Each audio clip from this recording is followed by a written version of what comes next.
Good morning and welcome to the Sports Carnival, broadcasting live from the Trauma Center studios. Now for the guy who saved a shitload of money on shampoo expenses. Here's your host, Dave Carney. Welcome. The Sports Carnival, broadcasting live coast to coast from the Trauma Center studios, whether you be in Washington State or here in lovely Wisconsin. I've forgotten to actually turn on my photo album behind me, Chad. This is what happens when you end up watching the Cowboys beat the Titans 27-13, and you thought that the Cowboys would beat the Titans by 2,713 points. It turns out they were only able to win by 14. Listen, I realize that they covered the spread, and that's great. Well, they still have a decent defense. They rest everybody on offense. I guess you're playing against a preseason football team. Was this a satisfying win for you? If you're the Dallas Cowboys, if you're Dan Quinn, if you're Mike McCarthy, if you're Jerry Jones, if you're Stephen Jones, is this a satisfying win? Because the Titans sat everybody. And we talked about this yesterday on the program. They were playing a preseason football team. They had no starting quarterback, no Derrick Henry, no defense. They sat literally everybody, and yet they lose by only 14 points. Give Dallas credit. They had to win. They had to win on the road. It is what it is. I was expecting something more along the lines, and we talked about it again yesterday, that the Rams put up against, a real lowly team last week. 51 points to 14 against Denver. Yeah. Well, that's what I was expecting. That's what everybody was expecting, right? So what did it end up being? 27-13. 27-13. And I know it opened up at 10, and I think it moved like 3.5 points, didn't it, before kickoff? So everybody was doing the same thing, right? So they still covered, though. So depending on how you look, they still covered. Well, if you're a Vegas guy, if you're a Vegas guy and you put money down on the Cowboys to win by 13.5 points and you sneak out a 14-point victory, 27-13, of course you're happy. But this is why we have degenerate gamblers and we have gamblers that do it just for fun, which again, if you're going to do it just for fun, go to betus.com and enter the promo code Carnival, get 125% deposit match. But you do this just for fun because Dallas is one of those teams that makes you really, really, really, really pay attention to their games in order to eke out a single victory. Listen, Dallas wins, good for them. Now up for the Packers, the Vikings on Sunday. This is the big one because Dallas beating the Titans didn't mean anything except for that they moved closer to Minnesota in the NFC playoff race, right? So Minnesota's got a couple of losses. They've got 3. You've got the Eagles with 2. Dallas is sitting there with 4. So you do put a little bit of pressure on the Minnesota Vikings. If you're the Packers, though, I don't know if last night made you happy or didn't make you happy. I don't know if you felt any way about it, but it surely didn't inspire any confidence in me. I know the Cowboys record-wise are very good, and 12-4 is very good. It just didn't look great. It didn't look great. If you're a Packer fan, I guess the only thing you could say would be this. Let's say that Washington ends up beating Cleveland this weekend. I think they finish out against the Cowboys. Yes, they do. And you might have been thinking, God, well, you know what? They have a better shot against Cleveland than the Cowboys, so I hope they beat the Browns. That might not be the case after watching last night. Eric from La Crescent says, top of the morning, fellas. Dak, what the fuck? Again. And every time I watch Dak, it's sometimes you're like, wow, this guy's amazing. And other times you're like, what the fuck? Well, and this is the thing about Dallas and Eric from La Crescent. First of all, great to see you last night because Eric brought his buddy Cody out from La Crescent, Minnesota. Chat again. The party at the recovery room was hopping. It was a really, really, really fun time. And Eric, thanks so much for making the trip out here. It was great to see. This is the thing about Dallas. The record might look good. And just like the Packers used to beat up on the Lions and the Tigers and the Bears, oh my, in the NFC North, and the Patriots used to beat up on the Jets and the Bills when they were at the cellar of the AFC East. You can't look at those games and say, that's the mark of a really good team. And for the Dallas Cowboys, I'm sorry, a 27-13 win. Yes, you covered the spread. Good on you because it was 13.5. Fine. That Tennessee team is barely a professional football team.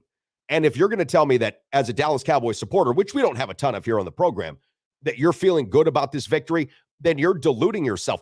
Much like Green Bay Packer fans, Chad, would be deluding themselves by thinking that beating the Bears and a Rams team somehow equates to a Packer playoff football team. Listen, the Packers may get in there, but they've still been beating garbage teams. The Dolphins last week, that was a signature win, no question about it. But there is still something to be said about beating the competition. And look, last night the Titans didn't put anybody out on the field. that was really supposed to be playing. They knew what they were up against. Next week against Jacksonville, that will be for the division. That's how it goes. Yeah, I think that there's a couple of teams that again, are competing at the top and have great records that don't fill you with confidence when it comes to the playoffs, and Dallas is definitely one of those teams. The other one, which I have more affinity for, would be the Vikings, who obviously Green Bay plays on Sunday. And at this point, I give Green Bay a bigger chance than I would have 3 weeks ago. But at the same time, the Vikings are that team that they could be down 35 points, and guess what? They're not out of it. So it's such an interesting season. There's such great parity in the league. This is why it does so well. Buffalo's the same thing for me. Buffalo is a great team. They have a great record in the AFC. But there's just too many Josh Allen mistakes in the red zone that I've seen that concern me when it comes to the playoffs. So again, but that's what makes it fun week to week. It of course makes it fun. And I was thinking back as you're talking about the Bills, like shitting the bed literally against the Vikings, right? Like we're talking about one of those all-time collapses in the end of the fourth quarter in the end zone that you look at if you're a football fan and say, how did this happen? If you're a betting fan, how did this happen? For Packer fans, it's like this. And we talked about it yesterday. You feel in your heart, and I talked about it with John Papadopoulos last night on ESPN. You feel in your heart that the Packers are going to beat the Vikings because that's what the Packers do, especially at Lambeau Field. They beat the Minnesota Vikings. This Minnesota Viking team, though, make no mistakes about it. They win clunky, they win fluky, but they win football games. Yeah. The important thing, they win football games. Yeah. And if you're the Green Bay Packers, best not be overlooking the fact that these Minnesota Vikings win football games. Listen, Green Bay has got 2 games on their schedule, which are going to be very difficult. They've got Minnesota and they've got Detroit. Both of these teams are going to be playing for something. Minnesota might be playing for a playoff position. We don't know what their head coach is really looking at as far as Kevin O'Connell is concerned, but they're playing for something, even if it's just divisional pride. And of course, the Detroit Lions are playing for everything when they play the Packers in Week 18. This is going to be an interesting end of the regular season. I'm so glad that Sunday we get a chance to see the Packers play the Vikings. I know that Morning Wood, I'm not sure if he's checking in this morning because he was up with us last night, so he might still be taking a little siesta, if you will. But I know that Morning Wood is really excited, and he's getting geared up for this game Sunday. And I think he's going to Champions, right? It's Champions out there. Champions is like a campground, and it's a place in which people go out to watch, Packer games and Viking games. He's getting geared up for what he thinks is going to be a really exciting game, and I think he's about right. Yeah, and Matt's checking in here saying Happy New Year to everyone. Great seeing everybody last night. Good to see you too, Matty. Yeah, and Smash Time. Is that what we're calling it? Smash Time? Smash Time is a restaurant that Matt brought over catfish. He brought French fries, and I don't know what else he brought. Apple cobbler, or was it peach cobbler? He brought over peach cobbler. Some kind of cobbler. He brought over a cobbler. He brought over some fish, and he brought over some fries. It was fantastic. Listen, boys and girls, we're just getting going here on the Sports Carnival. We got a lot to cover here this morning on the program. The Milwaukee Bucks, they'll be getting back in action this weekend. The Wisconsin Badgers men's basketball team is going to be taking on Western Michigan coming up tonight.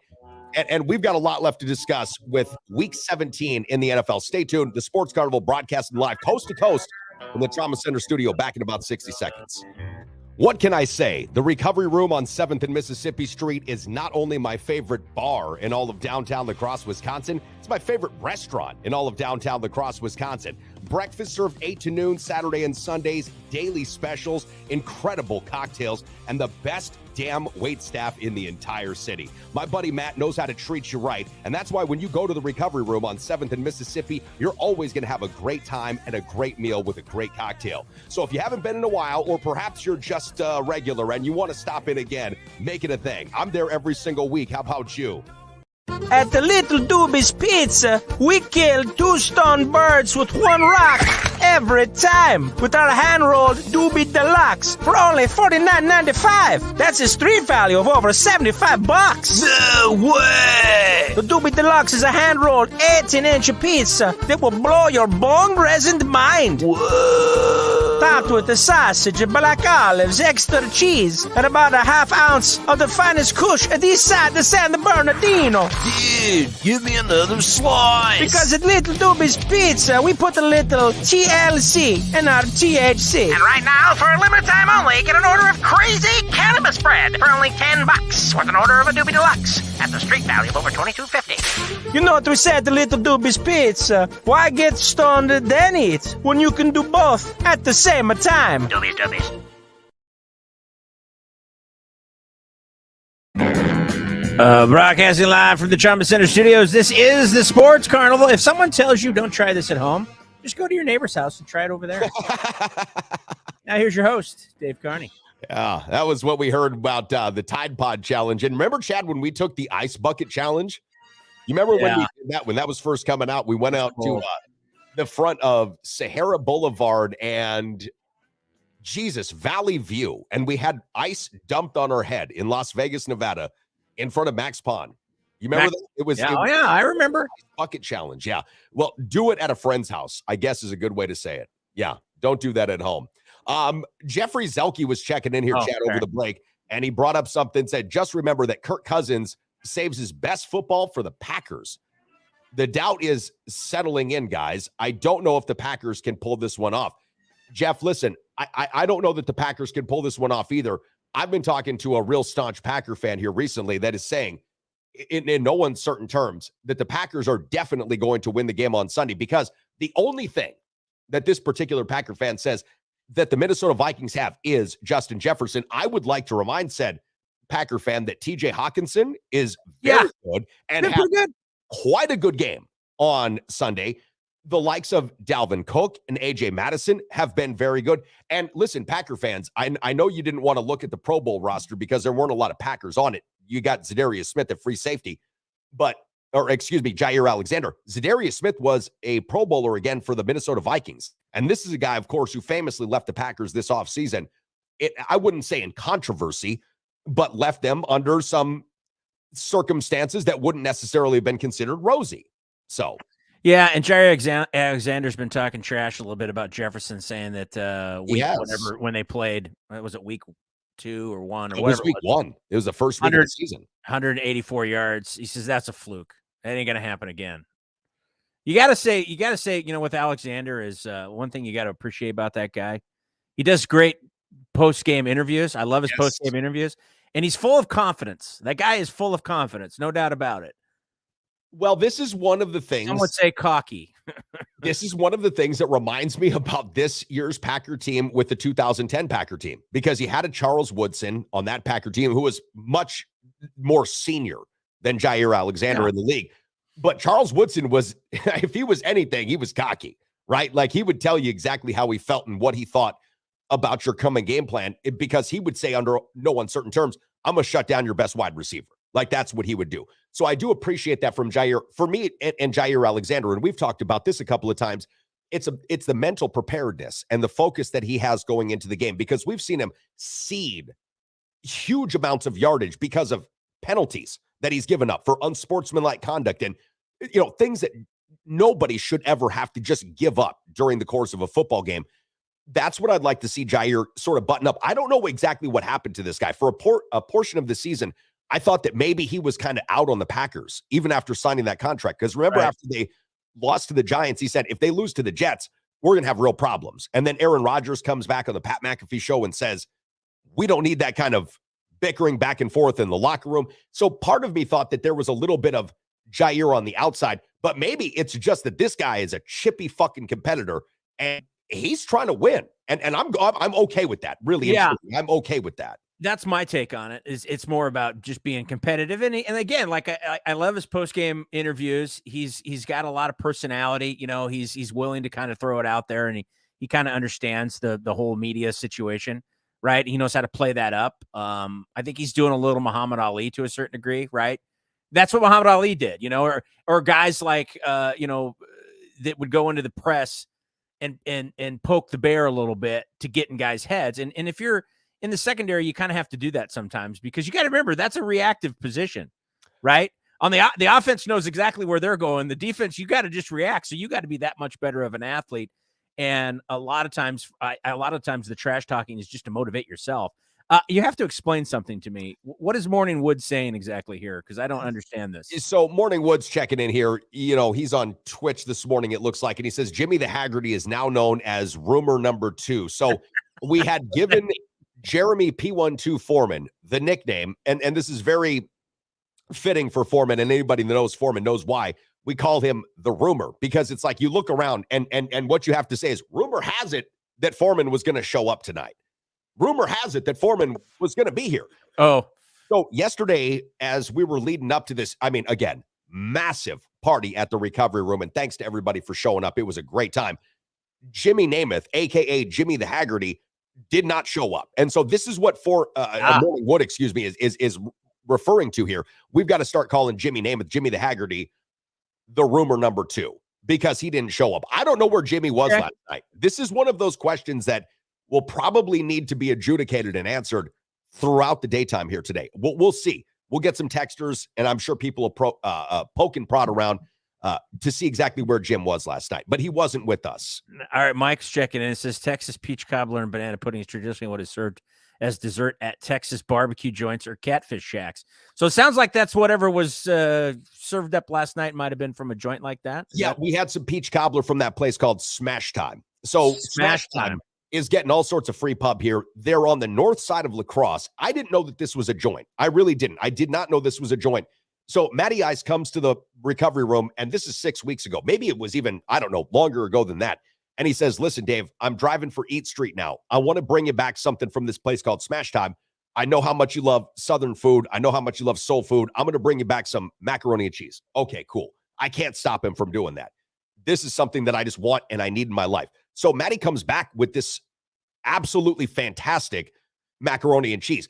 He also brings back collard greens. Well, this sets off a tizzy, and I don't know exactly what to do with myself. So I put a video together and I put it on TikTok. Well, now it, of course, becomes a thing. And now Matty's got to come over with different Smash Time fare. And last night he brought, of course, catfish, French fries, and peach cobbler. Thank you, Matty. I like all of those things, but collard greens, not a big fan. Tried them. The way that they cook them, you wouldn't know. You would love them to death. It's like cooked in a great lard with a butter. It's just tantalizing. You had me. It's not even like a vegetable. It's not even a vegetable. You had me at lard, so don't worry about it. Joe's checking in. He says cornerbacks in the NFL requires being a little nuts. I would agree with that. Joey Miller asking about Christian Watson. As far as I know, Christian Watson is going to play. That's dubious. I don't know that for sure. Dubious right now. So, Joey, it's interesting because I was looking at the injury report all morning long, and we're getting a lot of mixed reports. So, I mean, if you go to ESPN, he's going to be listed as questionable for the game. But that's like 97% of football players at this point of the year, right? Like everybody's almost listed as questionable. Aaron Rodgers did practice today. I did see that, which has not been the norm, Chad, throughout the regular season. Aaron hasn't been practicing on Wednesdays or Thursdays, so he did practice today. Christian Watson's been out. I have heard, and I wish we had Joe DeGuano on this morning to see what he has gotten as far as an update, but I've heard that it is less than likely that Christian Watson plays, which, listen. Really? Yes. If that is the case, the Packers this weekend against the Vikings, they've got a lot of work to do. I know that we like to clown the Vikings. I realize that because we're Packer fans, and we look at this team and we're like, ha, ha, ha, you have no Super Bowls, and ha, ha, ha, you don't have Aaron Rodgers. Don't sleep on the fact that this team has won all these close games. And again, I've seen so many memes, Chad, over the last week. The Vikings are fool's gold because they win by 3. They beat a team that was up on them by 33 points in the second half. Like, that isn't something that generally happens. Okay, when you beat teams close, and we talked about this 3 or 4 weeks ago, I'd almost rather have that going towards the postseason than a team that's blown out their competition time and time again. And the Packers, in 2011, the year after their Super Bowl, they were blowing teams out. What did they do the last couple of weeks of the season? They sit Aaron Rodgers. They start Matt Flynn. Matt Flynn gets a big contract, throws 5 touchdowns, and the Packers get bounced by fucking Eli Manning in the first round of the divisional playoffs because they just weren't ready. There is something to be said about winning these games, winning them close, because when you get into the postseason, that's how every game is. Like, no game's a blowout. There are very few blowouts in the playoffs. Yeah, not to mention they just won a game with a 61-yard field goal as well. So close games with the kicker helps. I did see this earlier. Packers signed wide receiver Bo Melton. Now, Bo Melton ran a faster 40 in the combine than Christian Watson. He ran a 4.34, or Watson ran a 4.36. So, which is great. Maybe they can take the top off the defense if this guy can catch the ball. It's great if you can get by guys, but can you catch the ball? Which was Christian Watson's issue very early on, and obviously he's resolved that. So I don't know if he's going to be much of an impact, but that is a note that I did see that I thought was interesting. Well, I think listen, the Packers wide receiver core this year has been nothing short of interesting. We didn't even talk about this because the news was so stacked up. Sammy Watkins got cut before the last game, right? Like Sammy Watkins was released by the Green Bay Packers because he just couldn't go. And there wasn't but 2 weeks in between the time in which Sammy Watkins was cut. And we were talking about what kind of impact Sammy Watkins might have on the Green Bay Packers in their receiving core. So listen, it's going to be a work in progress for this team. It really will. If Christian Watson plays this Sunday, the Packers still have a better than average chance. But both you and I, Joe DeGuano, and most pundits that have looked earnestly and honestly at this Green Bay Packer team have not looked at this season as one in which they were going to win out and get to the postseason, I should say. I still don't know if they can do that. I mean, they've got a good chance against Minnesota, no question. But if you don't have Christian Watson, if the Green Bay Packers are diminished in any little bit, it's going to take a monumental effort by the rest of the team in order to overcome that, especially with the guy that's now been popping. What has he got? 10 touchdowns in the last 6 weeks? Yeah. I mean, he piled them up there. And I think Rob Dog, makes a good point. This is what we always talk about. It's a simple fix. Run the damn football with Aaron Jones and Dylan. And I agree with that. That's exactly what you do.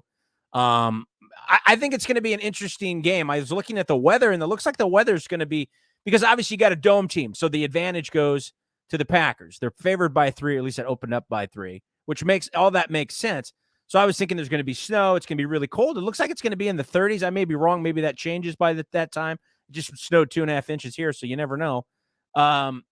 So I don't know if that necessarily gives the advantage to the Packers if it's fair weather, right? I think if it's crap weather, it definitely gives an advantage because you're playing a dome team that doesn't normally have to deal with that kind of junk. No doubt. And I think that, listen, the 3-point spread is indicative of exactly what you just mentioned. There is no weather effect. And when I was talking to John Papadopoulos on ESPN 105.5's The Sports Lead on Thursday, Chad, we were talking about why point spreads are what they are. And a 3-point spread for a home team is the traditional given line. So it's like this. If you were playing on a neutral field, if the Packers and the Vikings were playing on a neutral field, say they were playing somewhere in Columbus or I don't know, in Wenatchee, Washington, it would be a pick'em, right? Like it would be Packers, Vikings, throw up a coin and see whoever you take, right? It's a pick'em. The home field advantage is about 3 points.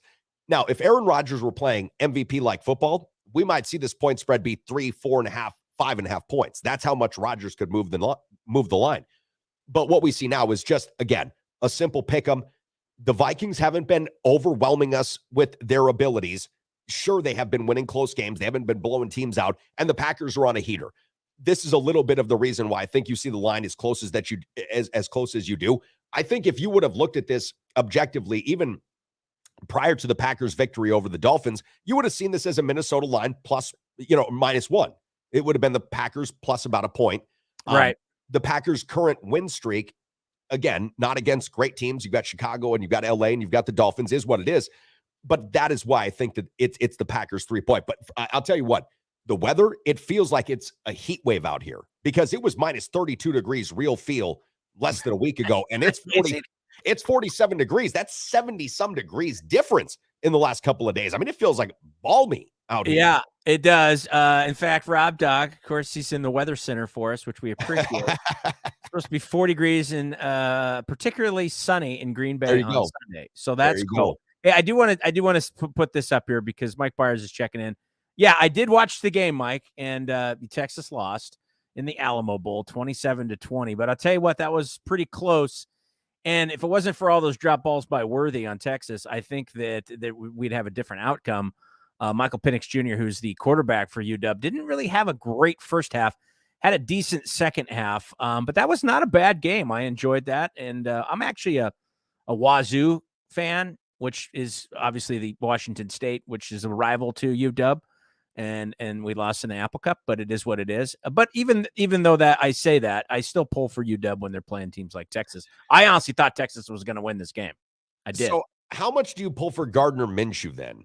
for the Philadelphia Eagles, since you're a UW guy mostly. He actually a Wazoo guy, but Wazoo how much you pull for Gardner Minshew? Quite a bit, and actually, I didn't think last week he had a horrible game. Obviously, the outcome didn't come out like they wanted. But I like his personality. He's an interesting guy.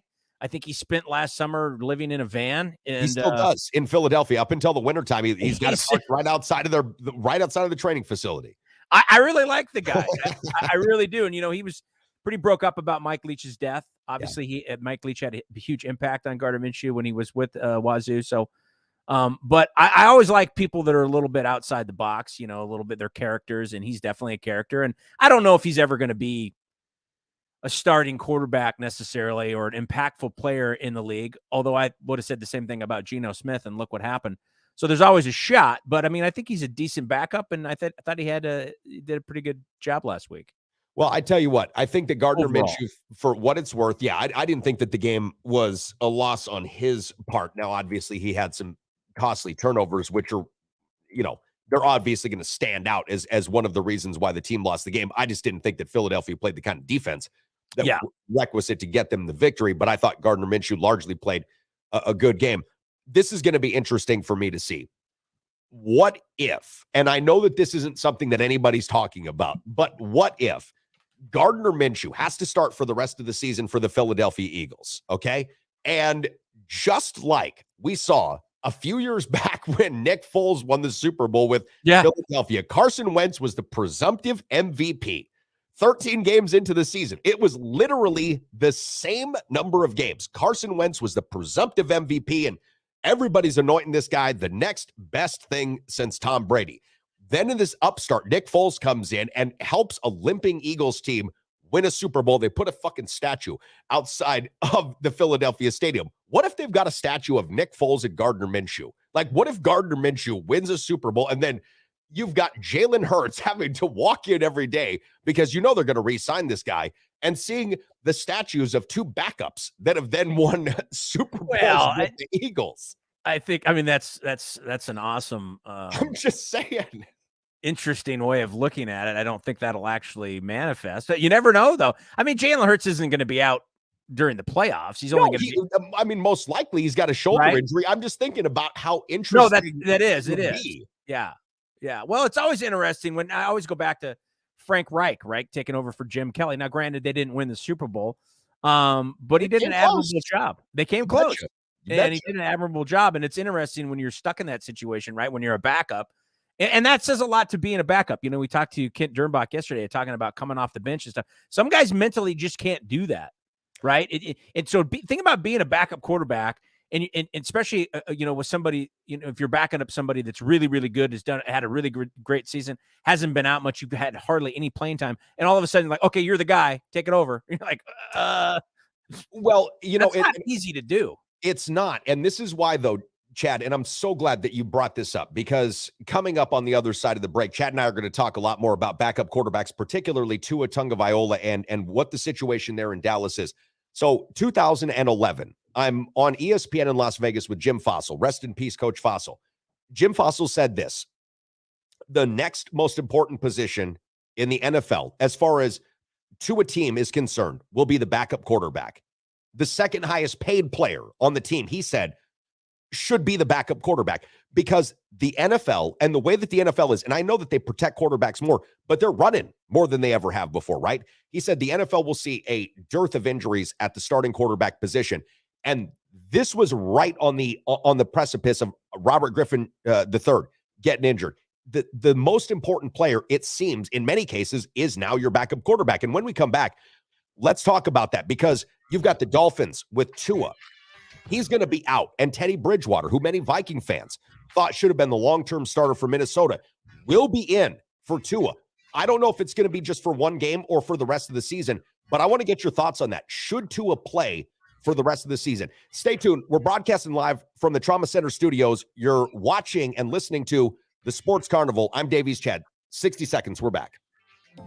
Preferred Insurance is the official auto, home, business, flood, and life insurance agency of the Sports Carnival, serving folks in La Crosse and surrounding areas with licenses in Wisconsin, Minnesota, and Iowa. As an independent insurance agency, Preferred Insurance is free to find the very best insurance for you, your family, or your business needs.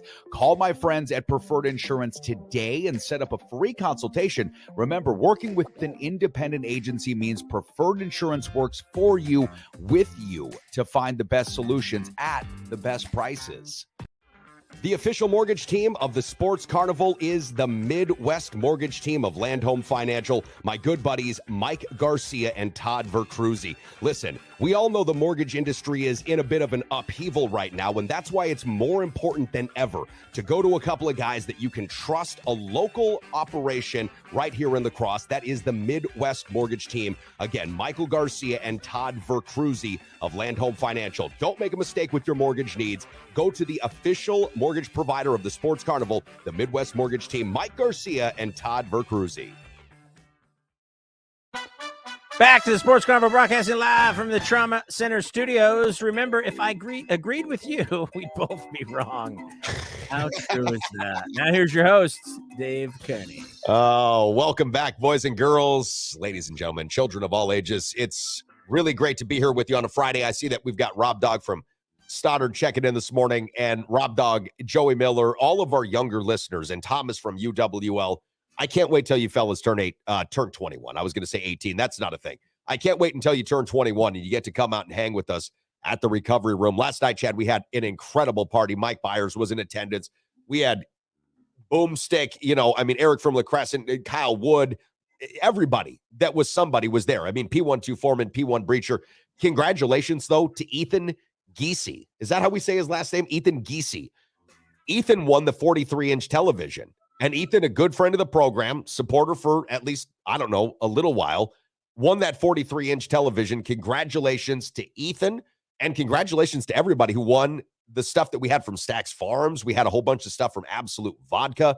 A lot of Buck swag, Chad, was given away last night. A lot of pint glasses, a lot of smokables. A lot of smokables. Yeah, did you partake? Did I partake in anything? Well, I don't know. I don't know about that. Dave, partake in something? No, that's probably not a thing. I got to keep it clean for the kids, Yeah. Hot Dog also asking, what are the odds the Texans beat either the Jaguars this week or the Colts, and then the Bears losing out? Well, the Bears losing out, that's probably a given. That's a guaranteed thing. Yeah. Jaguars, I think the Jaguars beat the Texans. I have them beating the Texans this week. I do too. They play the Colts the following week. I don't know that for sure, but we're going to go by. They play the Titans the following week. So Jaguars play the Titans the following. Oh, got it. Okay. Yeah, I don't. That's a good question. I don't know. I think the Bears. If you're you hate to say this, but you don't want to win. You want to make sure you secure that number one draft pick. Do you not? If you can, let's listen between maybe not intentionally, but yeah, between Chicago, the Colts and the Texans, right? You've got a few teams that are hovering around the That's drain. Why he's asking that question, I guess. Yeah. Okay, so you've got a few teams that are hovering around the drain. Yeah. Chicago losing out is most likely guaranteed. Yeah. They're going to get just ass pounded by the Lions this week. And I think Dan Campbell, if he's not trying out for the WWE, he should be, because he's going to be all sorts of biting kneecaps and getting these guys around the shoulder pads. The Lions are going to fucking rule the Bears this upcoming weekend. The Colts, Jeff Saturday, this is an interesting one for me, because I still say that Jim Irsay was drunk when he fired Frank Reich. I don't think that guy has his faculties about him. The prospect of the Colts winning a football game is tangent. I guess they can. I just don't know if they will. They won their first game, but they've lost everything after that. The Jaguars are an interesting one. So listen, and we're going to talk about backup QBs, but let's just talk about that Jacksonville-Dallas game really quickly, or Jacksonville-Tennessee game. So Tennessee is not going to play anybody this upcoming Sunday. They're playing nobody. They've taken Derrick Henry off of the lineup. They're resting all of their healthy defensive starters. They're essentially playing a preseason, type of a roster.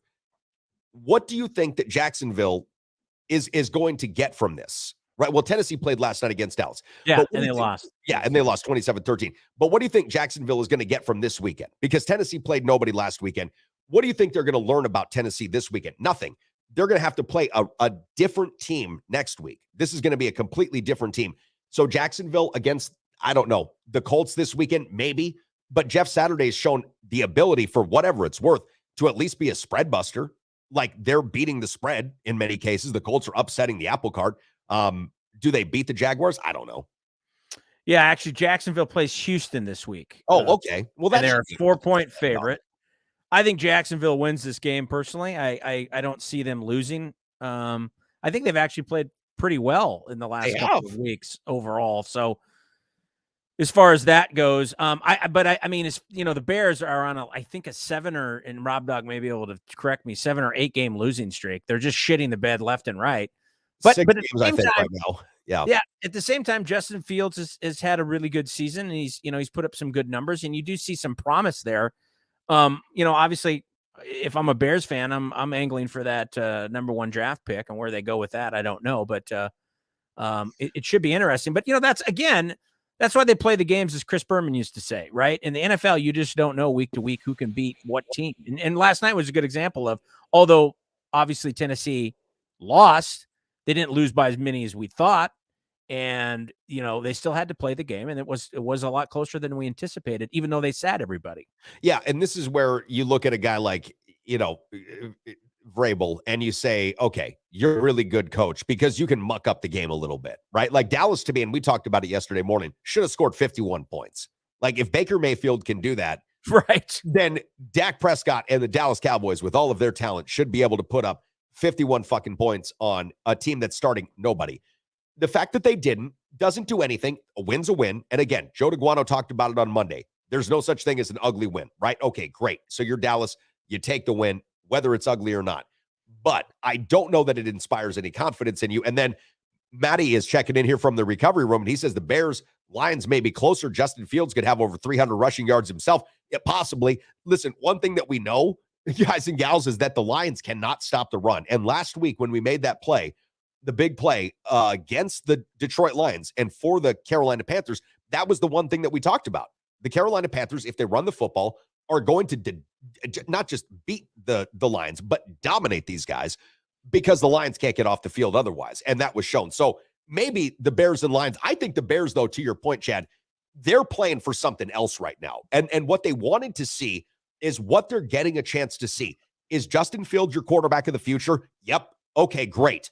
Now, everything else is secondary and tertiary from that point. And I don't even know what we call, the fourth rung of what is quaternary. There you go. Look at you. Check out the big brains on fucking Chad. I don't know if that's true, but that's what maybe, and it might not be. It doesn't matter. That the whole idea of the Bears and the Lions is quaternary, because really they know they've got their quarterback now. You probably don't want to do too much, which is why I wouldn't necessarily go with Justin Fields running for so many yards. You probably don't want to do too much to put this guy out there in harm's way if you don't have to. You want to show him off as much as you probably can, but I still think that you want to try to, pack it in a little bit. Like Marengo Mike says, number 1 pick. Here come Mike. Do you think that the Texans or the Colts are going to win more games to wrap up the season, though? Rob Dog has confirmed that it's an 8-game losing streak. It ties the longest losing streak set in franchise history, which ended up getting them Walter Payton. I don't know if you're going to get another Walter Payton, but stranger things have happened. Yeah, find him in the 6th round. They called him sweetness of the 6th round now. That's where you find your running backs. No, there's nobody there. Listen, this is where the Bears are at, though. The Bears are at a point in which, and Rob Dug, I want you to take heart in this, because you're a long-suffering Bears fan. The Bears are at a point now where their number 1 priority doesn't have to be quarterback or even running back. Right, for that matter. David Montgomery's a fine running back, and Justin Fields basically your number 1 running back anyways. So if you're the Bears, you don't have to worry about that, right? Go fix that offensive line, restock some players on the defense, and go back to work, because the NFC North is a wide open division, right, Chad? I mean, it really is. It's like the AFC East, which we'll talk about here with Tua in just a second. This is a wide open division. There were times in which you looked at the AFC East and the NFC North and you said, well, Rodgers has that division and he's just got that locked up. And then Brady's got that division and he's got that locked up. That's not the case anymore. And as good as Justin or Josh Allen is, he doesn't have the Buffalo Bills locked up as the AFC beasts of the East. I mean, that division is very much up for grabs. And I know that Robert Saleh, the Jets, and Mike McDaniels and those Dolphins, they'll make a run at this. And that's the same thing I think about for the Bears. So if you're a Bears fan, take heart. This has been a long, protracted absence from the Super Bowl. It's been a long, protracted absence from really being relevant, even though you made the playoffs a couple of years back. But it's going to come to fruition. This is going to work out. I think the same thing for the Lions, too. The team that I think that has, the most dubious future, not short-term future, but long-term future is probably the Packers. Yeah. If you really look at it, they've probably got the most dubious future long-term. I think, like I've said before, I think the Bears being good is good for the league. And that they're going to make a comeback. And I think that, Marengo Mike is right. D-line, O-line, that's where they get the pick. That's where they go. That's what they need. And that's what they need. You're right. And depending on where they land, if they get the number one pick, it'll be interesting if they go with an offensive line. Sometimes, though, that's the thing. Sometimes when you get that number one pick, maybe it's a situation where you hold it and you trade it and you get more players. Depending on who the player is and how all that. Sometimes you may pick the shiniest object in the room as opposed to what you need. Well, if I'm the Bears and you get the number one pick, the obvious thing is you trade that number one pick to the Jets and let them take another quarterback who will fail. Let them take that kid from Alabama who is too small, just like Zach Wilson, another too small quarterback that people will look at in college and say, boy, that looks like a poor man's Patrick Mahomes. You realize you're still watching college tape, right? Like a poor man's Patrick Mahomes does that in the NFL. So if you're the Bears, you hope you get that one pick and send that to the Jets, who will gladly take that off your hands for the second, third. That's probably what they're honestly. That's probably what they're going to do. You're going to not necessarily do the Jets, but you're going to try to leverage that, right?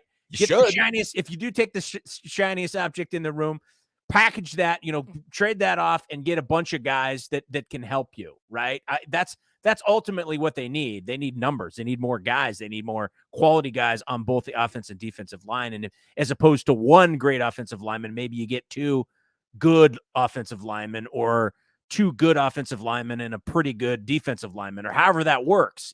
That's kind of what I would be thinking. Well, listen, and because we don't know the players, and I don't off the top of my head, so I can't reference them by name, but I will take that position by position, the Seattle Seahawks, and this is without the draft picks from the Denver Broncos, okay? And I realize that Seattle's not a playoff team. They're not great. They're not a Super Bowl team, and everybody can tell me to stop talking about them. They nailed this last draft. And if they do what they did, because they got a starting tackle, they got a starting I think they got a starting wideout, they got a starting defensive lineman, they get a starting guard. They got all of the pieces that they needed to from the draft starters. That's what you want from first round, second round, third round picks. This is what you need if you're the Bears. Like you mentioned, take as much of that capital. If you do get the number one pick, Rob, take as much of that capital, see what somebody's willing to give you for it, and then ride that baby out. Because you never know, Chad. I don't mean to rub salt in the wounds, but you might have a team like San Francisco that's just dying to give you like 18 draft picks for a kid that may never play football, right? Like that's a possibility. And that could be what the Jets or who knows what team might want to go up and get that kid from Alabama, Bryce Young. I'll tell you, that's his name. Yeah, it is. And I'll tell you what, if I'm a Bears fan and I see that they're stocking the cupboard with offensive linemen, there's a chance in the next year or two Justin Fields is an MVP type of guy. I think that's really what he needs. If he can get protected and have a little bit more time in that pocket, not have to run, but always be a threat of running, that could totally, because he can throw it down the field. He's got a great arm, and I think he's a smart guy. I think he's a good, capable quarterback, but he's obviously running for his life a lot of times. It's not necessarily added by design. It's just he's got no other choice. And I'll tell you what, if I'm a Bears fan, that's what I'm looking at. You may possibly have a future MVP there if you get the right protection, and surround him with the right guys. Yeah, definitely. And here's something else is Rob Dog is checking in here on YouTube and says, I say we trade back to like 4 or 5 for a QB needy team and make a shit ton of payload in return, take an offensive lineman. Here's something else that may come to fruition. And I don't know that this is a thing because it hasn't been rumored and I'm just speculating right now. But Laramie Tunsil for the Houston Texans is now wanting to reset the market for tackles in the NFL. Laramie Tunsil wants to be the highest paid tackle. And if you remember Laramie Tunsil from draft day, Chad, he was photoed with a big like bong, and he was taking like a weed hit out of this I did not see big that. mask. This was years ago. So he fell in the draft. All right. Well, he recently got traded from a couple of years back from the Dolphins to the Texans. Laramie Smokey Tunsil wants to be the highest paid tackle in the NFL. This is where, if you're the Chicago Bears, you may leverage some of that, right, Rob Dog? So you take a pick and say you get the first pick and you trade it down to 4 and you get a number of other picks. Cool. Trade the 4th pick for a guy like Laramie Tunsil. Maybe you've got another first-round pick that's later in the draft. That's your own pick or something. That might work out, because there is something to be said about going and getting an established, offensive lineman. So somebody like Joe Bitonio for Cleveland, that just is a plug-and-play type of a guy that's going to keep your quarterback upright, keep this guy clean, and then you get to see what you've got. Because listen, like you mentioned, Justin Fields has got a lot of talent. The NFC North is an interesting division. And I know we didn't get to Tua, but when we come back, I want to talk about Tua, because this guy's going to be out again. He's already been confirmed for his 2nd concussion. Chad, I don't know what your thoughts are about Tua's long-term future. I don't know what your thoughts are about him coming back to play this year, but I definitely want to pick your brain about that, because there's a real interesting situation bubbling down there in Miami. Teddy Bridgewater gets the start this weekend. This could potentially be for the rest of the season. Stay tuned. Sports Carnival broadcasting coast to coast from the Trauma Center studios. Now more than ever, if you're looking to buy or sell your first home, or perhaps an investment property, you need a full-time dedicated real estate agent who is up to date on all the latest trends and analysis and is ready to give you the kind of service that you deserve. That's why the official real estate agent and the official real estate partner of the Sports Carnival is Kyle Cable of One Trust Real Estate. Whether you're looking to buy or sell your first home, or perhaps you are a seasoned investor, call the official real estate agent partner of the Sports Carnival, Kyle Cable of One Trust Real Estate. Hey, it's time for koozies, hot tubs, and jacuzzis. With a big announcement for the next 2 months. When you buy a hot tub or jacuzzi, you get a pair of tickets for the Big Coozes Booze Cruise. Headed to Cabo. So sop that mop and then come pop a top with me, the Coos. Sop that mop is slang term for wet bush. Back to the action live from the Trauma Center studios. This is the Sports Carnival. How about this Will Ferrell quote? Sometimes I use big words I don't fully understand in an effort to make myself sound more photosynthesis. Now, here's your host, Dave Carney. I love that. Will Ferrell. We got to get you on. We got to get you on the Sports Carnival, man. That's one thing we got to work on, man. Getting Will Ferrell on the Sports Carnival. Good quote. Listen, I'm talking to some Bears fans in between the break here, and I'm going over this plethora of comments that come in on Twitch, on Twitter, on Facebook, on YouTube, on LinkedIn, and we're getting some pushback here about the Justin Fields situation. Justin Fields, I've been told, is not going to be a long-term member of the Chicago Bears, because the Bears won't do what's necessary to get him the kind of pieces around him, whether that be offensive tackles or wide receivers, because they want to spend their money ostensibly on their new stadium, which again has been, well, that's stupid. Well, of course, that's not something that I necessarily buy into. And the salary cap's much different than the kind of team's overall finances. But there is something to be said about the Bears quarterbacks. Like, I mean, you could look at Rex Grossman, Jay Cutler, never really getting the kinds of help that they possibly would have needed in order to get over the hump. So, there is something there. Well, but I don't think Jay Cutler or Rex Grossman are Justin Fields either. No, they weren't. You have to recognize the talent that you have, on your team and do the right thing. If you truly are committed to winning, if you're not committed to winning, and some of these franchises really aren't, they don't really care about that, obviously. If you're not committed to winning, then yeah, I guess you make that stupid move and it's all about the stadium and more revenue and all those kinds of things. But to me, I hope that they make the right decision, because again, a good Bears team or great Bears team only makes the NFL better. I agree. Eric from La Crescent checking in, though, real quick, Chad, and this is kind of funny because he says the Bears need a go Bear type of deal. So Eric from La Crescent, obviously a Minnesota Timberwolves fan, and lamenting the fact that the T-Wolves traded away just about everything, the kitchen cupboard, as well as a couple of not even born children, in order to get Rudy Gobert from the Utah Jazz. That hasn't been working out well. Yeah, if the Bears could get a deal like that, it would be fantastic. Here's where the Bears would really like to go back in revisionist history. They'd like to go back and not draft Mitch Trubisky and instead draft somebody like, Patrick Mahomes. But here's the thing. And Bears fans, don't get yourself twisted about this. Would Patrick Mahomes have been Patrick Mahomes with that Bears team? No, he wouldn't have. No, he wouldn't have had Andy Reid there. He wouldn't have had the year sitting behind Alex Smith, who was a very good quarterback and was a very gracious mentor to a guy like Patrick Mahomes. But, there's going to be a time in which, listen, the Bears are either going to change the way that they do business, and this is something that you and I have been seeing throughout the season. When they traded Roquan Smith, they're either going to change the way they do business and go offense, or they're not, right? It feels to me like they're deciding that the future of the NFL is not convoluted. This is pretty obvious. It's a quarterback-driven league. If you don't have a top echelon quarterback, you're really not winning Super Bowls. Like, that's just not a thing. I mean, look at what Joe Burrow did with the Bengals, for Christ's sakes. I mean, look at what Joe Burrow did with the Bengals.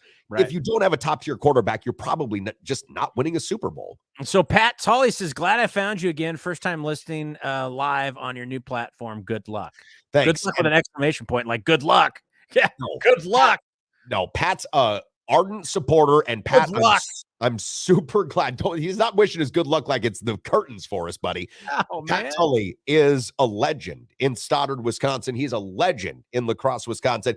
And Pat, I'm just super glad that you found us again, buddy. This is when I know that it's really working, right? Like day by day, week by week, moment by moment, we're spreading the gospel of the Sports Carnival. Pat, I'm super glad to have you back.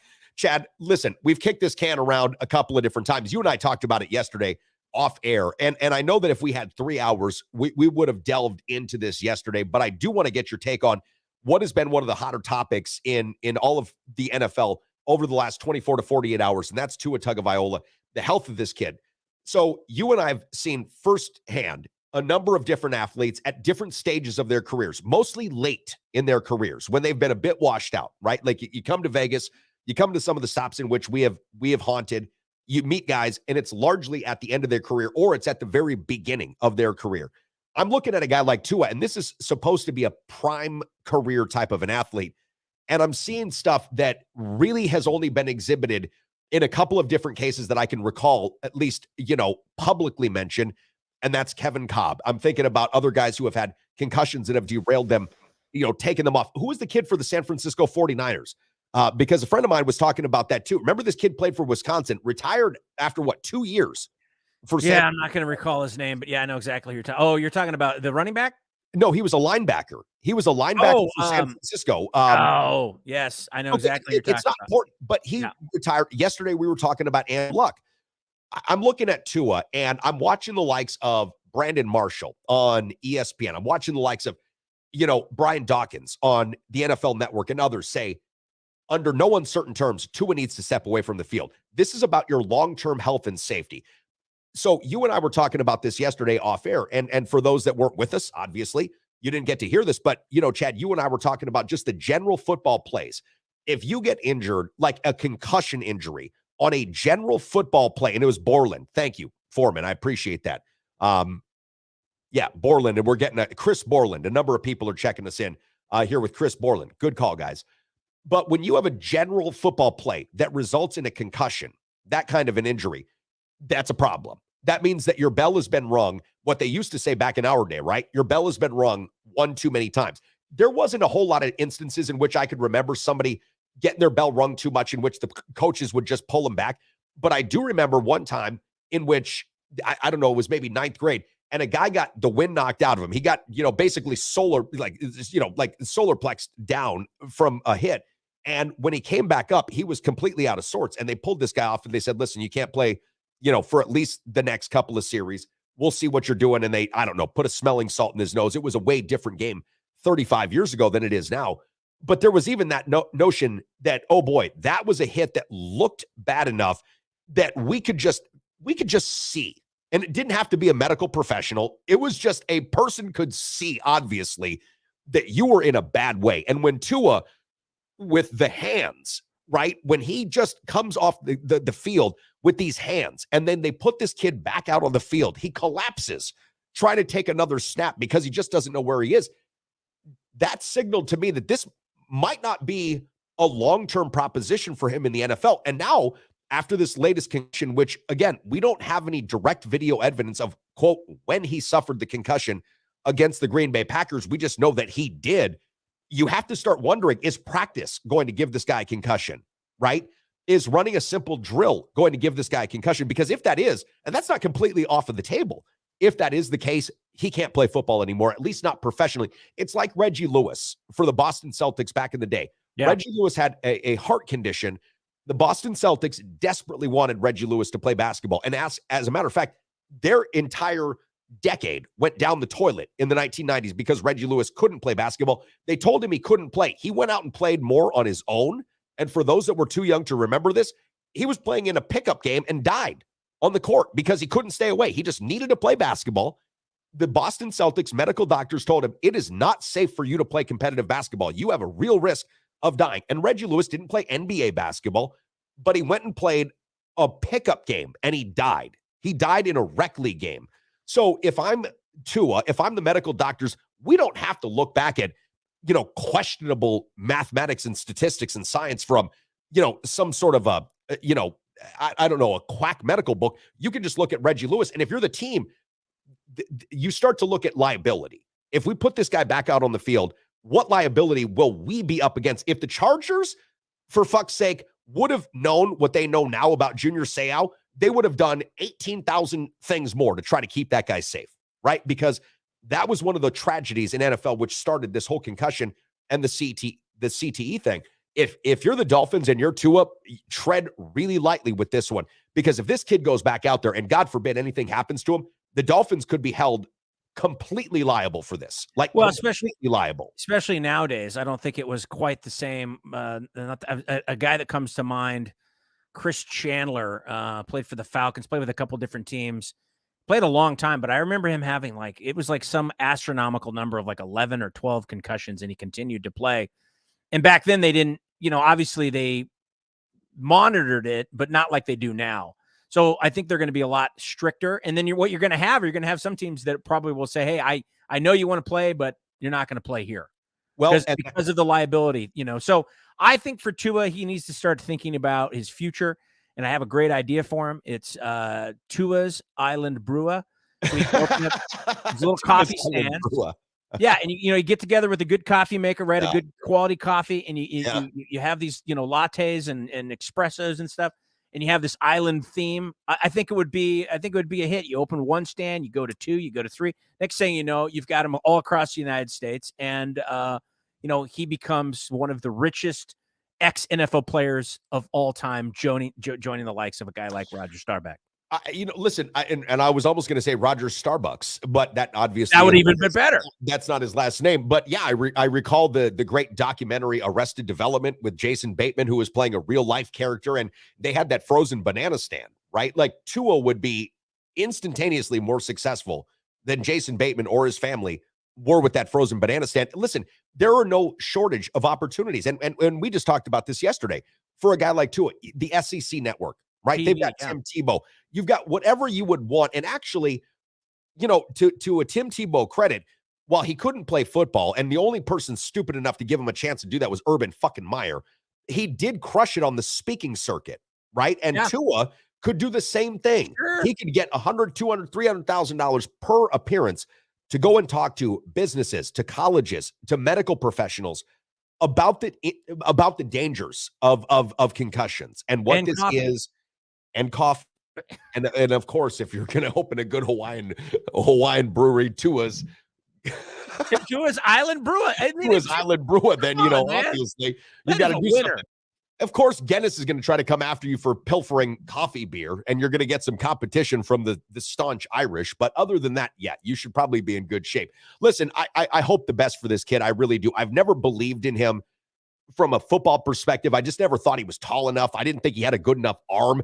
And the kid was always injured. Like, he was just always getting injured in college, which never made me think hey, when you go play pro football, this is going to get a lot better for you, right? It's like you're going to keep getting injured, which a lot like Zion Williamson is one of the reasons that I look at him and I just say, oh, yeah, I hope you're okay, kid, because evidence isn't there to suggest that you will be, but you sure look good. Those 3 or 4 games are, in Zion's case, 26 games in which you can play. So there is something there. I'll tell you what, we do have a coffee stand here in where I live, where these girls are scantily clad. They're in lingerie, and it's called Pika Brewa, which I think is really clever. Yeah, so I kind of stole that a little bit. It's, and here's the thing. He doesn't actually have to serve the coffee, and maybe he gets some lovely ladies wearing like island get up or whatever, and their coconuts are hanging out, and you're going to make some cash.